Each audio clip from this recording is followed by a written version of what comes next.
Parfois, la vie nécessite de l'énergie. Parfois, la vie nécessite d'être nourrie par la parole. Parfois, la vie nécessite la communion. Donc, quand la faim commence, c'est ce qui donne du pouvoir à la vie.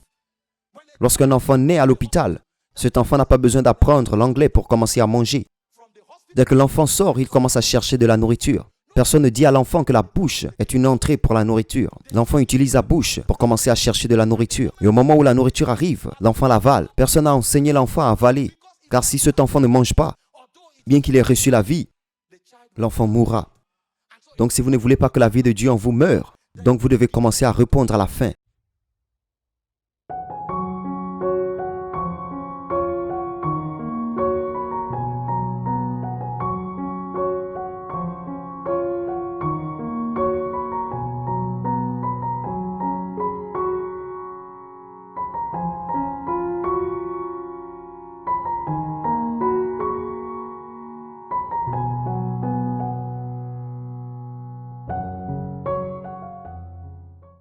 Les hommes ont différents types de vies.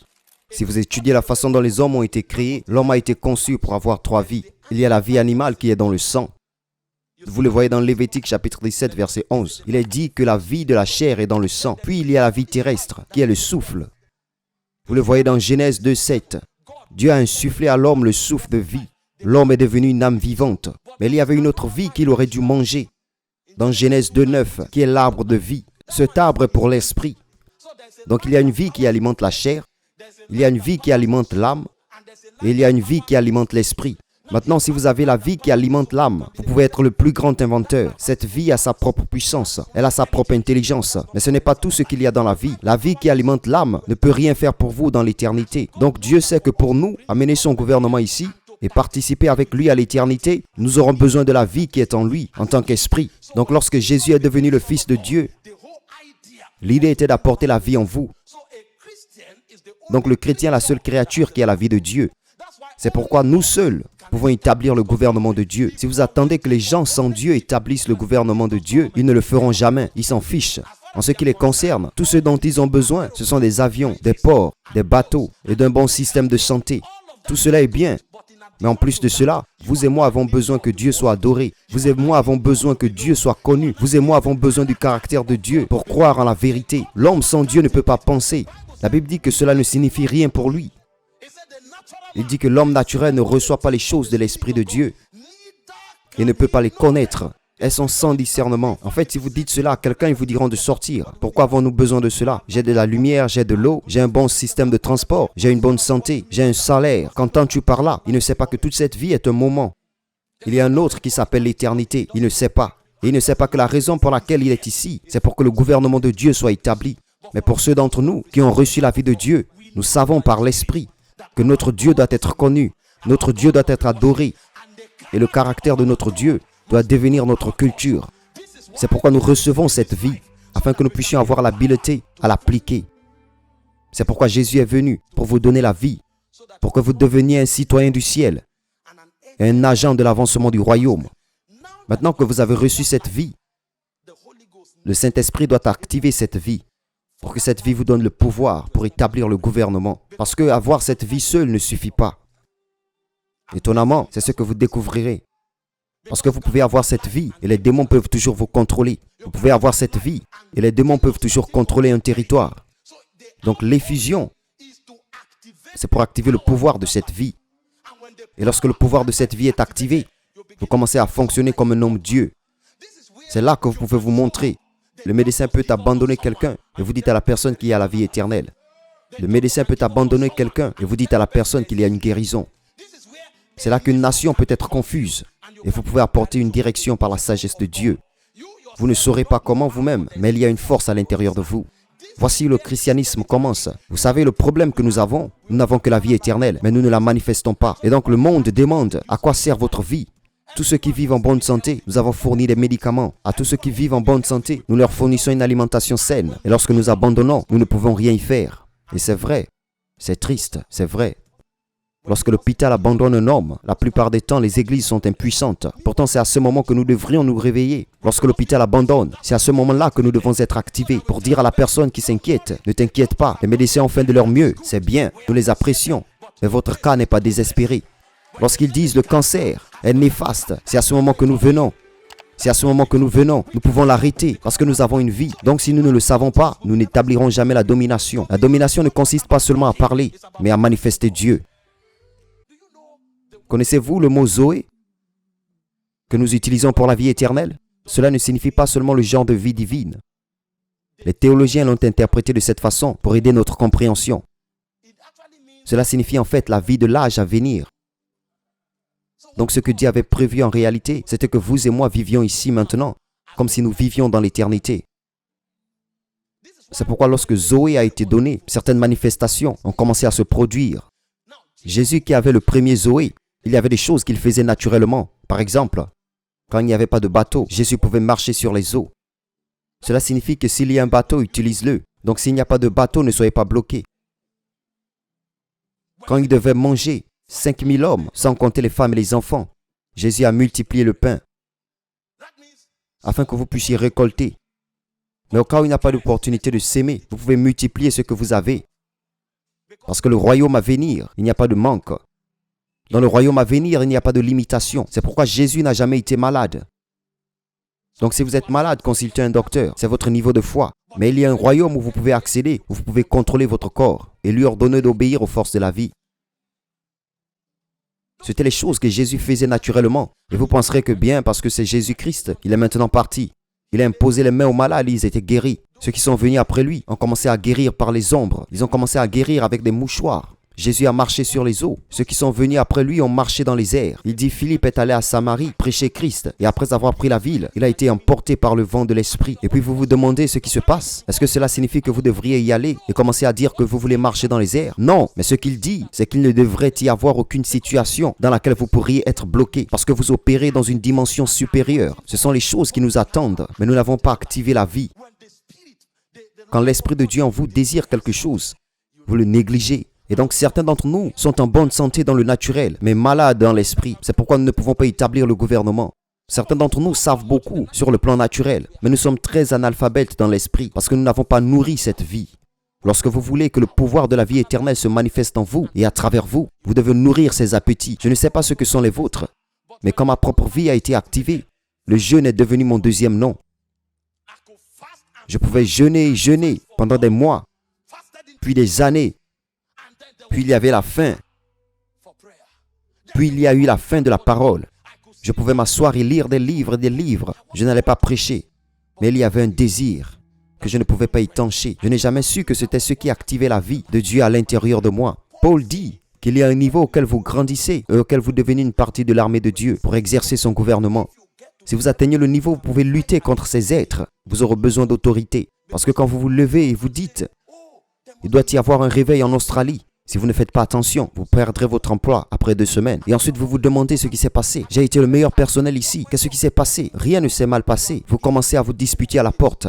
Et donc, ils veulent vous distraire. Donc, ce qu'ils feront, c'est qu'ils prendront votre travail. Mais pour que vous ne perdiez pas votre travail, en plus de ce fardeau, vous devez avoir une autorité par la prophétie pour garder votre travail. Et donc, s'ils veulent vous virer, la personne qui veut vous virer sera virée. Vous voyez maintenant que la plupart d'entre vous ont été des étudiants à l'école de l'esprit. Mais vous avez abandonné vos cours. Vous étiez en classe 2. Et la classe 2, c'était le jeûne. La dernière fois que vous avez jeûné, c'était il y a 4 mois. Vous retournerez en classe 2. Votre professeur vous attend. Vous retournerez là-bas. Vous étiez en classe 4. Et la classe 4 était d'apprendre la voix de Dieu. Et donc le Saint-Esprit vous dit, aujourd'hui adore pendant 1 heure. Demain prie à partir de minuit jusqu'à 1 heure. Et quand vous l'avez fait, vous avez vu que vous entendiez des choses. La maladie arrivait jusqu'à ce que vous vous arrêtez il y a 8 ans. Vous retournerez en classe 4. Ce professeur vous attend toujours. Parce que si vous tronquez ces portes, le royaume qui vous est assigné ne viendra jamais. Quand nous lisons donc que ton règne vienne, ce sont des territoires assignés au Fils. Que ton règne vienne n'est pas juste une prière dans le vent. Cela signifie donne-moi mon héritage. Pour certains d'entre vous, c'est en Sydney. Pour certains d'entre vous, c'est Melbourne. Pour certains d'entre vous, ce n'est même pas le Canada. Pour certains d'entre vous, c'est l'Éthiopie. Pour certains d'entre vous, c'est l'Arabie Saoudite. Pour certains d'entre vous, c'est l'Afghanistan. Certains d'entre vous qui sont assis ici, naturellement, vous êtes un citoyen d'Australie. Mais dans l'esprit, vous êtes le père de la Turquie. Et vous ne le connaissez peut-être pas. Dans l'esprit, L'ensemble de la nation d'Oman peut reposer sur vos épaules. Donc le jour où vous deviendrez un fils et vous serez diplômé de ce collège, la façon dont vous serez commissionné, c'est que dans la nuit, il y aura un appel de la Macédoine. Et vous verrez un homme d'Oman dire « Viens, aide-nous ». C'est à ce moment-là que vous découvrirez votre destin. Pourtant, en ce moment-là, vous serez peut-être un PDG. Vous êtes dans l'entreprise depuis 40 ans. Maintenant, vous êtes un milliardaire. Maintenant, vous connaîtrez le but de votre argent, car vous utiliserez votre argent pour ouvrir la porte pour Oman, afin que Jésus puisse être prêché, Jésus puisse être glorifié, et les hommes peuvent l'adorer. C'est alors que vous accomplirez votre but. Je vous dis qui nous sommes. Nous sommes ceux-là que le monde attend. N'attendez pas pour la 8e, la 9e, la 10e merveille. C'est la dernière merveille de Dieu. L'homme qui porte Dieu. Christ en vous est l'espérance de la gloire. Ésaïe a dit, moi et les enfants que le Seigneur m'a donnés, nous sommes pour des signes et des prodiges. Nous sommes pour des signes et des prodiges. Pourquoi est-il possible? Parce qu'il y a une vie en nous. Il y a une vie, écoutez-moi frères et sœurs. J'espère que vous savez que ce programme a été médiatisé. Pourquoi les chevaux ne sont pas venus ici? Vous avez des chevaux ici. Certains d'entre vous ont des chiens chez vous, comme des animaux de compagnie. Pourquoi ne sont-ils pas venus? Vous savez pourquoi? Ils ne peuvent pas opérer dans ce royaume. Même si la publicité est à la télé, le chien le verra et il ne pourra pas venir. Ce n'est pas parce qu'ils ne sont pas invités. Nous avons invité toutes les entités. Nous avons invité des mules, nous avons invité des chevaux, nous avons invité des chiens. Le programme était pour ceux qui pouvaient comprendre. Et que bien qu'ils auraient aimé participer, mais la vie qu'ils ont ne leur a pas permis. Alors quand ils ont vu le poster, cela ne signifiait rien pour eux. Ils ne sont pas dans la classe humaine. Vous n'êtes pas ici parce que vous portez un costume. Non. Vous n'êtes pas ici parce que vous portez une veste. Vous êtes ici parce que vous êtes humain. Et vous avez compris que ce programme était nécessaire pour vous. Il n'y a aucune éducation qui fera venir un cheval. Il n'y aura aucune éducation qui fera venir une mule ici. Puis-je vous dire quelque chose? Quand Dieu vous a donné sa vie, il vous a élevé au rang de Dieu aussi. Ainsi, tout ce qui se passe dans la classe de Dieu, vous pouvez y participer. De la même manière que la vie humaine vous a permis de venir ici, la vie de Dieu vous permet aussi d'aller dans le royaume de Dieu. C'est le fondement des rencontres. La raison pour laquelle vous avez vu un ange, la raison pour laquelle Dieu vous a parlé, la raison pour laquelle vous pouvez monter, c'est parce que vous avez la vie. Donc cette vie vous fait fonctionner dans une autre classe. Vous êtes maintenant un Dieu. Tout ce que Dieu peut faire, il vous le confie. Jésus guérissait les malades. Il a dit, vous allez guérissez les malades. Il ressuscitait les morts. Il a dit, allez ressusciter les morts. Les hommes ne guérissent pas les malades. Les hommes ne ressuscitent pas les morts. Pourquoi me dis-tu d'aller le faire? Car maintenant la vie de Dieu est à l'intérieur de moi. Cette vie me donne la capacité de faire ce que Dieu fait. Mais vous voyez, la vie peut être dormante si vous ne travaillez pas dessus. C'est pourquoi le Saint-Esprit vient pour vous agiter. Parfois la vie nécessite de l'énergie. Parfois la vie nécessite d'être nourrie par la parole. Parfois la vie nécessite la communion. Donc quand la faim commence, c'est ce qui donne du pouvoir à la vie.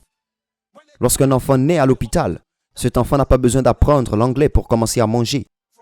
Dès que l'enfant sort, il commence à chercher de la nourriture. Personne ne dit à l'enfant que la bouche est une entrée pour la nourriture. L'enfant utilise la bouche pour commencer à chercher de la nourriture. Et au moment où la nourriture arrive, l'enfant l'avale. Personne n'a enseigné l'enfant à avaler. Car si cet enfant ne mange pas, bien qu'il ait reçu la vie, l'enfant mourra. Donc si vous ne voulez pas que la vie de Dieu en vous meure, donc vous devez commencer à répondre à la faim. Alors quand l'effusion arrive, ce que le Saint-Esprit fait, c'est qu'il agite la faim en vous. Certains d'entre vous ont découvert que la prière est devenue comme un souffle. Certains d'entre vous ont découvert qu'il y a l'appétit pour la parole. Vous ouvrez la Bible, vous lisez Matthieu, vous lisez Marc, vous lisez Luc, vous lisez Jean, vous continuez à lire les Actes, vous lisez Romains. Vous ne savez même pas ce que vous cherchez. Vous êtes juste en train de manger tout et n'importe quoi. Et comme vous mangez, après un moment, vos mains commencent à vibrer et vous ne savez pas ce que cela signifie. Mais quelqu'un dit, j'ai le cancer. Et vous touchez la personne et le cancer meurt. Après un certain temps, vos yeux commencent à vous gratter. Quand vous les ouvrez, vous voyez un autre royaume. Après un moment, l'inspiration commence à venir et vous savez quoi faire dans votre travail. C'est la vie qui prend de l'énergie. Tout le monde ici est une ville. Pas un seul d'entre nous, mais tout le monde. Voyez le nombre ici. Si nous sommes tous des villes, alors l'Australie est trop petite. Combien de villes avez-vous en Australie? Voyez le nombre de villes qui sont ici. Pourquoi ne brillons-nous pas? C'est parce que notre vie n'a pas été activée. La fin est venue, nous l'avons fermée. Certains d'entre vous l'éteignent avec notre routine. Certains d'entre vous l'éteignent avec des films et des distractions. Certains d'entre vous l'éteignent avec de la musique. Mais quand l'effusion arrive, l'effusion vous dynamise au-delà de vos faiblesses. C'est pourquoi nous cherchons l'effusion. Oh, vous vous levez et vous dites, vous luttez contre ceci et cela, et cet acte d'iniquité. Soudainement, votre navire en haute mer. Ils vous disent que les pirates l'ont attaqué. Et vous dites que mon navire n'a jamais été attaqué par des pirates. D'accord, s'ils ont attaqué, j'ai une assurance. Vous vérifiez maintenant, votre secrétaire vous dira que j'ai oublié d'assurer le navire. Comment tu as travaillé avec moi pendant 25 années? Comment as-tu oublié? Un esprit lui a chuchoté à l'oreille alors qu'elle était censée assurer le navire. Elle dormait. Ce sont des manipulations dans les lieux célestes. Mais si vous avez du pouvoir, vous irez assurer ce navire par sécurité. Vous ne savez pas pourquoi. Et lorsque votre secrétaire dira « j'ai oublié », vous direz « tu as de la chance que je l'ai assuré ». Vous pourrez peut-être en train de conduire et vous entendez « allez assurer le navire ». Et vous vous retournerez et vous irez assurer le navire. Vous ne saurez pas pourquoi. C'est un pouvoir. Et donc tous ceux qui doivent faire avancer le royaume doivent avoir l'autorité. Mais vous voyez, l'autorité dans ce royaume est une fonction de deux choses. Faisons l'homme à notre image, selon notre ressemblance, afin qu'il puisse dominer. Faisons l'homme à notre image, après notre ressemblance, afin qu'il puisse dominer. Maintenant, si le réveil est conçu pour apporter la domination, donc le réveil doit être une nécessité. Et cela doit restaurer l'image de Dieu et la ressemblance de Dieu dans l'homme. Si l'image de Dieu et la ressemblance de Dieu ne sont pas restaurées dans l'homme, il ne peut y avoir de domination. Et donc, mon objectif ce soir, c'est de vous montrer la technologie de restauration de l'image de Dieu et la ressemblance de Dieu, afin que vous puissiez marcher dans la puissance de l'Esprit. Parce que l'Australie est sec dans le royaume spirituel. Oh, les royaumes sont secs. Certains d'entre vous qui sont venus ici, il y a 10 ans, vous étiez des intercesseurs. Vous découvrez même si vous priez le matin. C'est Père, merci pour ton amour. Merci pour ta miséricorde. Merci de subvenir à nos besoins. Nous t'aimons et vous partez. La prière est terminée. Alors qu'il y a 5 ans, vous vous agenouillez et priez pendant 2 heures en présence de Dieu. Et vous ne faites que pleurer et pleurer. Maintenant, ces larmes, vous ne pouvez plus les trouver. Parce que votre cœur est devenu comme une pierre. Les rencontres n'existent plus. Et même ceux d'entre vous qui désiraient Dieu, vous découvrez que vos horaires sont si serrés que vous courez jusqu'à ce que lorsque vous rentrez à la maison, vous êtes fatigué. Et vous dites, je prierai le samedi. Mais samedi, toute la fatigue se réveille. Et puis vous dormez du matin au soir. Même le dimanche, vous ne pouvez pas vous lever. Vous faites face à nouveau à votre emploi du temps. Après 6 mois, vous découvrez que vous cherchez Dieu et vous ne pouvez pas le trouver. Le Dieu qui avait l'habitude de vous parler ces jours, même quand vous dormez. Maintenant, vous ne pouvez plus entendre la voix de Dieu. Et vous n'avez même pas l'énergie de monter dans l'esprit. Parce que les royaumes sont secs. La voix de Dieu est chassée. La puissance de l'esprit est faible.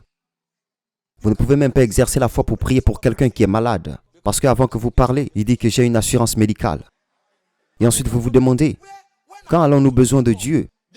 Le système est conçu pour expulser Dieu. Et Dieu est sur le point d'être complètement expulsé. Une génération doit pleurer et dire, peu importe à quel point nous sommes développés, nous ne lâcherons pas Dieu. Nous ne lâcherons pas Dieu. Nous ne lâcherons pas Dieu. Merci Dieu pour l'assurance médicale, mais il y a une santé divine. Merci Dieu pour les bénédictions. Merci Dieu pour les ponts que nous avons. Mais est-ce que c'est un avion qui m'emmènera à l'éternité? Le jour où vous quitterez ce monde, il n'y a aucun avion qui puisse vous transporter. À ce moment-là, seul le Saint-Esprit a la technologie pour vous transporter de votre corps naturel à votre corps céleste. Le voyage de la terre au ciel n'est pas orchestré par un avion.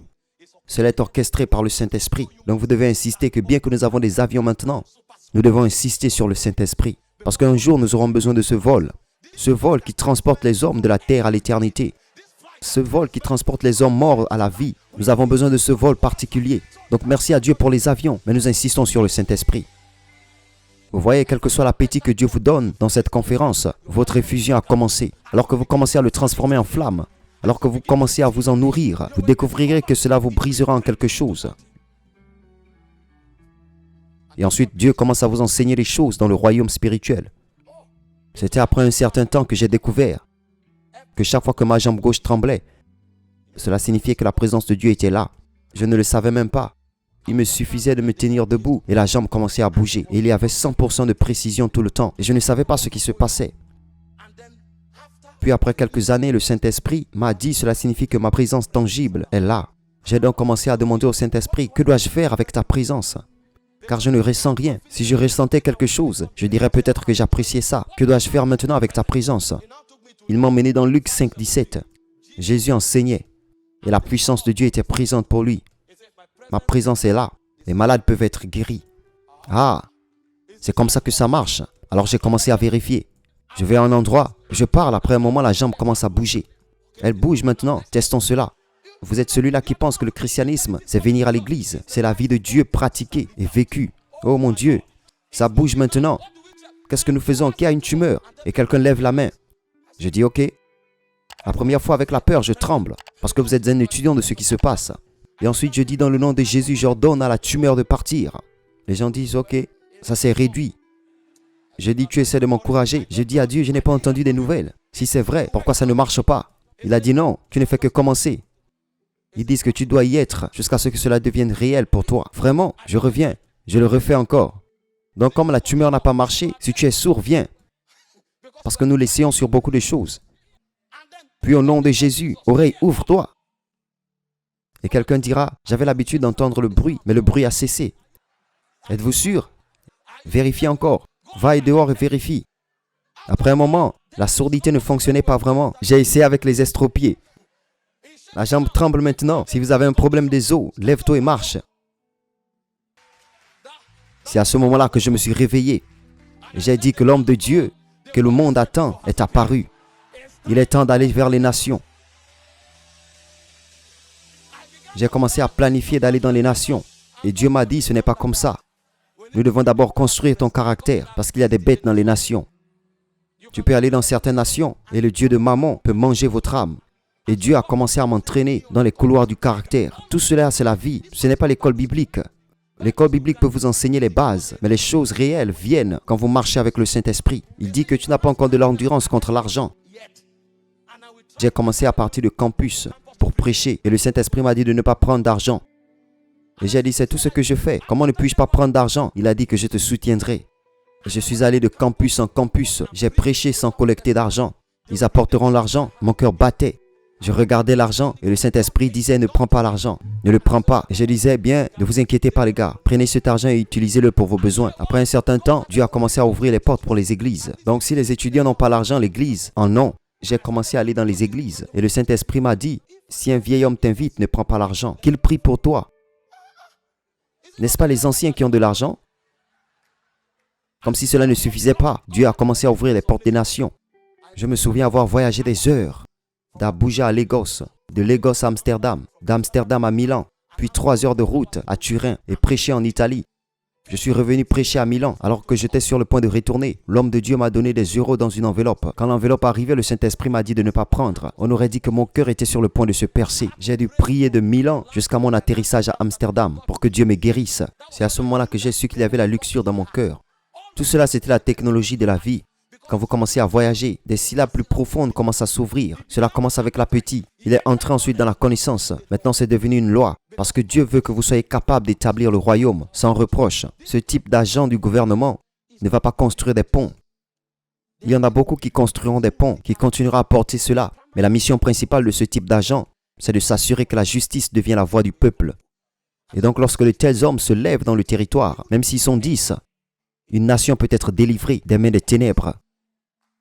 Certaines des nations aujourd'hui, où toutes les formes de perversion sexuelle ont lieu, si vous revenez 50 ans en arrière, où certains hommes marchaient sur ces territoires, c'était une abomination, même apparaître comme si vous étiez séduisant. Parce que quand ils étaient là, ils ont lié ces esprits qui ont apporté ces énergies à ces terres. Et la justice de Dieu était établie. Comment se fait-il qu'aujourd'hui, les églises se multiplient, mais les ténèbres dominent toujours? C'est parce que nous avons maîtrisé le jeu des nombres. Mais nous ne savons pas comment élever des hommes qui ont un rang dans l'esprit. Et la première façon d'élever des agents du royaume, c'est d'abord de recevoir Jésus et la vie, puis de leur apprendre à se soumettre à cette vie. Certains d'entre vous, vous sortirez de cette conférence et vous recevrez des lois pour jeûner, car la vie commencera à s'ouvrir. Certains d'entre vous quitteront cette conférence et le Saint-Esprit vous dira de retourner au Nouveau Testament. Je t'ai donné une instruction de le lire. Tu as commencé avec le livre des Romains. Tu t'es arrêté au chapitre 4. Cela fait 7 ans. Retourne en arrière. Vous devez aller au-delà de ces kilomètres, jusqu'à ce que vous le lisiez et le lisiez. Vous le lirez jusqu'à ce que le livre commence à vous lire. Oh, vous ne savez pas comment cela fonctionne. Vous lisez la Bible et la Bible commence à vous lire. Quand la Bible commence à vous lire, vous irez à un endroit où vous voudrez parler et l'écriture en sortira. Vous agirez maintenant en fonction de ce que dit cette écriture. Et vous pourrez dire quelque chose. Et par orgueil, vous voudrez montrer que vous êtes un maître. Alors les écritures apparaîtra. Mais ce verset dit que vous ne devriez pas faire cela. Vous vous excuserez pour ce que vous avez fait. C'est à ce moment-là que vous commencez à gagner en puissance dans l'esprit. Et jusqu'à ce que vous ayez le pouvoir dans l'esprit, même si vous établissez quelque chose, la signature de Satan peut y être. Parce que tout ce que nous naissons dans ce royaume est un produit de notre intimité avec les esprits. Deux personnes peuvent inventer deux choses. Vous pouvez en utiliser un et être un fornicateur. Et vous pouvez utiliser un et devenir un intercesseur. Cela dépend d'où vient l'intelligence. Vous voyez, l'invention vient de Dieu et elle vient aussi des ténèbres. La plupart d'entre vous ne le savent peut-être pas. Il y a des anges déchus. N'avez-vous pas lu le livre de Genèse, chapitre 4 et 5, d'où vient la musique? Tout cela a été enseigné aux gens qui ont quitté la présence de Dieu et ont construit une civilisation à Nod. D'où cela vient-il? Quand ils ont commencé à faire du commerce, toutes ces informations sont venues du gars qui a construit Nod. C'est cette civilisation de Caïn qui a amené ces choses. Cela signifie que même Satan peut apporter de l'invention, de la même manière dont Dieu peut apporter l'invention. Donc l'accent n'est pas mis sur l'invention. Nous en avons besoin parce que cela rend la vie plus facile. Nous en avons besoin et cela continuera à venir. Mais nous devons comprendre comment venir avec le pouvoir, afin que lorsque même nous touchons ce qui vient des ténèbres, le pouvoir ne peut pas nous dominer. Nous l'utiliserons pour le bien et étouffer l'énergie qui l'accompagne. C'est à ce moment-là que nous devenons des fils de lumière. Autrement, notre monde tombera. Il y aura de nombreuses ouvertures, il y aura de l'électricité, il y aura des bâtiments, mais Dieu ne peut pas être vu, Dieu ne peut pas être adoré, et la justice de Dieu ne peut pas l'être. Et c'est pourquoi les hommes doivent se lever. Les hommes doivent se lever dans toutes les nations, et sur tous les continents, pour apporter le gouvernement de Dieu. Mais cela commence par la vie. Quelle est la vie qui vous gouverne? Les choses qui nous sont librement données par Dieu. Il dit que les choses que nous parlons ne sont pas des paroles que la sagesse humaine utilise, mais des mots que le Saint-Esprit utilise pour parler. Comparant les choses spirituelles avec les choses naturelles. Il dit que l'homme naturel ne reçoit pas les choses de l'Esprit de Dieu.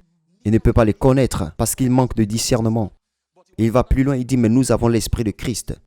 Et donc nous jugeons toutes choses. Donc lorsque l'effusion vient, ce qui se passe, c'est que notre compréhension est accrue. Donc nous commençons à connaître les choses de l'Esprit. La connaissance des choses de l'Esprit, c'est ce qui vous permet d'établir le gouvernement de Dieu.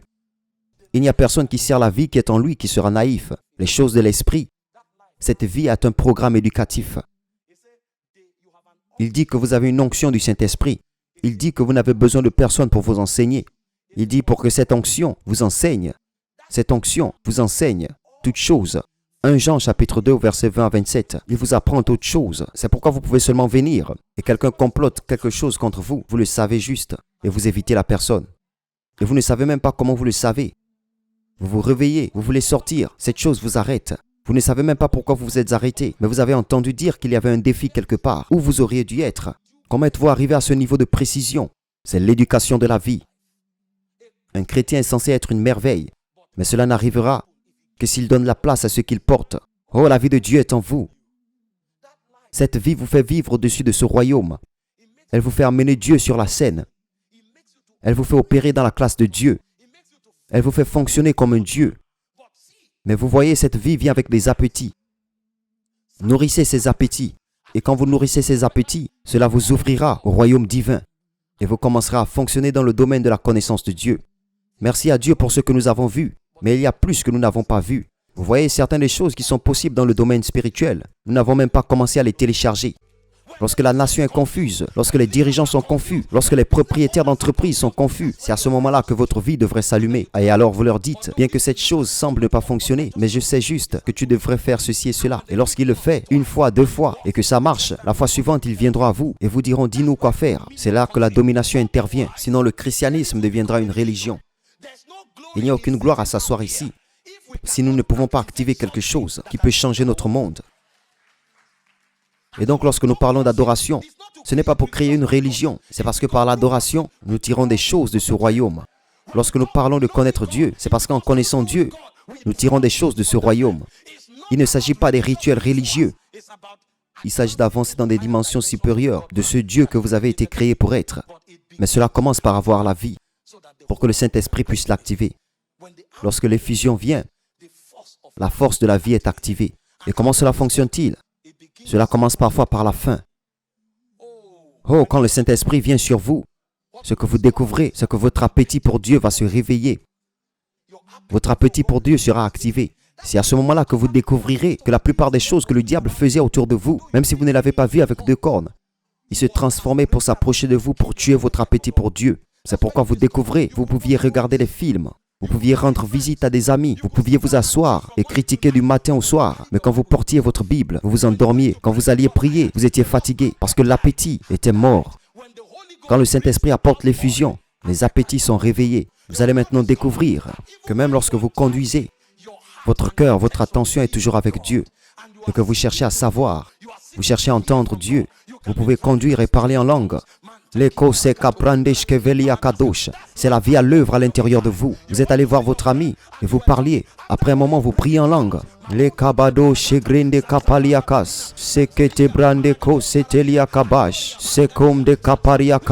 Écoutez, cela peut commencer ainsi. Et les gens diront, qui est ce fanatique religieux? Mais attendez un moment, pendant que vous priez, parfois la gloire commence à émaner. La Bible dit dans Matthieu 17, verset 2, alors qu'il priait, la forme de son visage a été changée. C'est alors que le monde saura que vous n'êtes pas seulement une dame claire, avec des cheveux blonds. C'est à ce moment-là que le monde connaîtra que vous n'êtes pas seulement un homme noir, avec la peau foncée, avec une large poitrine. Il y a une gloire à l'intérieur de vous, mais il faudra la fin qui amène à la prière pour que cette gloire se manifeste. L'effusion de l'esprit. Savez-vous que chacun d'entre nous assis ici porte tellement de gloire qu'elle peut nettoyer l'Australie? La Bible dit que j'ai mis l'éternité dans leur cœur. L'éternité est à l'intérieur de vous. Ce n'est pas tout. La Bible dit que Christ en vous, c'est l'espérance de la gloire. Savez-vous que vous seul portez Dieu?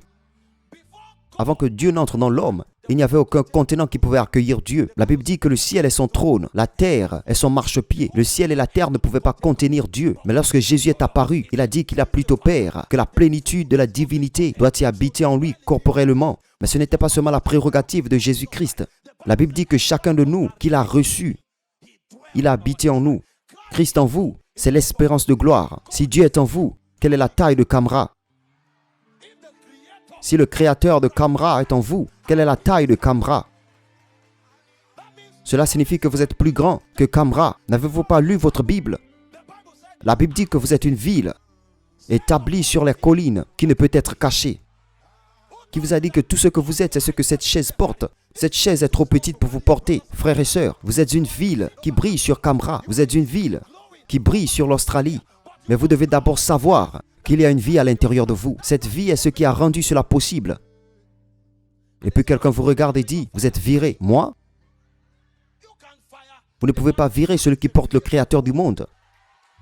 Vous me rappelez juste que mon temps ici est terminé. Il est temps d'aller commencer cette entreprise. Il est temps de démarrer cet entrepôt. Il est temps de démarrer cette entreprise. Je ne peux pas être viré. Dieu habite en moi. Et pendant de nombreuses années, il m'a empêché de toucher l'argent. Je savais quand je toucherais le naira. Je savais quand je toucherais le dollar. Je savais quand je toucherais le livre et l'euro. Parce que vous savez, le naira était faible. Mais le dollar a de l'autorité. Oh, vous ne comprenez pas. La livre a de l'autorité. Un naira équivaut à 2000 livres. Alors imaginez s'il vous donne 10 000 livres et vous venez le dépenser en naira. Vous êtes un grand homme. Le Saint-Esprit m'a dit que tu n'es pas grand parce que tu as de l'argent. Tu es grand parce que tu as de l'autorité dans mon royaume. Donc viens, laisse-moi t'enseigner comment se lever. Oh mon Dieu, laisse-moi t'enseigner. Car nous parlons d'établir la domination. La vie entre en vous pour que vous puissiez établir la domination. Il y a des forces des ténèbres que nous devons combattre. Mais croyez-moi, quand Satan viendra, il cherchera un espace. Mais Paul dit ne donnez aucune place au diable. Et donc vous devez d'abord commencer à nourrir les appétits de la vie. La vie apportera la connaissance et vous enseignera les voies de l'esprit. Et ensuite Dieu vous amènera dans le royaume des lois. C'est pourquoi on appelle cela la loi de l'esprit de la vie qui est en Jésus-Christ. Cette loi, c'est ce qui fait de vous un fils. Et lorsque vous devenez un fils, vous pouvez exercer la domination de Dieu. C'est à ce moment-là que vous pouvez entrer dans un territoire. Et ils disent que les gens meurent mystérieusement. Et vous pouvez dire que je réprimande la mort. Il n'y a peut-être aucun signe dans le naturel. Mais quand vous revenez après 6 mois, ils vous diront que personne n'est mort. Vous pouvez entrer dans un territoire. Ils vous diront qu'ici la fornication est un modèle de vie. Puis vous vous levez et dites que je juge l'esprit d'immoralité. Et vous serez choqué que la manifestation commencera à fermer parce qu'un agent de gouvernement est venu. Qu'est-ce que la vie? Il y a ceux qui fonctionnent par la vie de l'âme. Donc toute leur attention dans la journée, c'est une alimentation équilibrée. Il y a ceux qui fonctionnent par la vie charnelle. Ils l'ont développé, ils l'ont étudié dans les meilleures universités. Tout cela est bien. Mais en plus de cela, vous devez ajouter la vie de l'esprit. Les appétits de votre esprit doivent s'ouvrir pour que lorsque vous parlez, ils entendent la voix de Dieu. Lorsque vous étendez vos mains deviendront une main tendue, un bras de Dieu. Ce sont les hommes qui peuvent changer ce monde, afin que le royaume de ce monde devienne le royaume de notre Dieu et de son Christ. Cela commence par la vie. Oh, j'aurais aimé avoir le temps de parler de l'immortalité, mais notre temps est terminé. Je viens de parler de la vie aujourd'hui, mais là où Dieu nous emmène, c'est un endroit où nous commencerons visiblement à le refléter. Où vous pouvez rentrer dans une nation et quelqu'un peut venir à vous et dire « Qui êtes-vous » Vous pourrez dire au début « Qu'ai-je fait ?» Et ils diront « Non, non, vous n'avez rien fait. Quand vous êtes entré, j'ai senti la présence de Dieu. » C'est là que Dieu veut nous emmener. Quelqu'un dit « Prêchez l'évangile » avec des mots si nécessaire. Cela signifie votre présence doit tellement porter Dieu que même sans parler, quand vous entrez, les gens sentiront Dieu. Les gens sauront. Paul a dit désormais, nous ne connaissons aucun homme après la chair. Cela signifie que vous avez un emploi dans une entreprise. Parce que vous avez un emploi là-bas, les hommes commenceront à avoir des rencontres avec Jésus. Et chaque jour, les gens viennent au travail et disent, je ne sais pas, je dormais hier. Un ange est venu dans ma chambre et m'a dit de me repentir. Qu'est-ce que cela signifie? Alors vous lui direz, je sais ce que cela signifie. Cela signifie ceci et cela. Et vous leur enseignerez jusqu'à ce que le PDG lui-même vienne et dise, qui est Jésus-Christ? Je veux le connaître. Alors vous lui apprendrez. Les affaires continueront. Le développement continuera. Mais cette fois-ci, la signature de Dieu sera dessus pour qu'une terre puisse être délivrée. C'est ce que Dieu veut que nous fassions. Nous savons que le prince de ce monde est Satan. Mais nous marchons ici en tant que fils de Dieu. Nous marchons ici en tant que fils de lumière. Et la Bible dit que la lumière brille dans les ténèbres. Et les ténèbres ne le comprennent pas.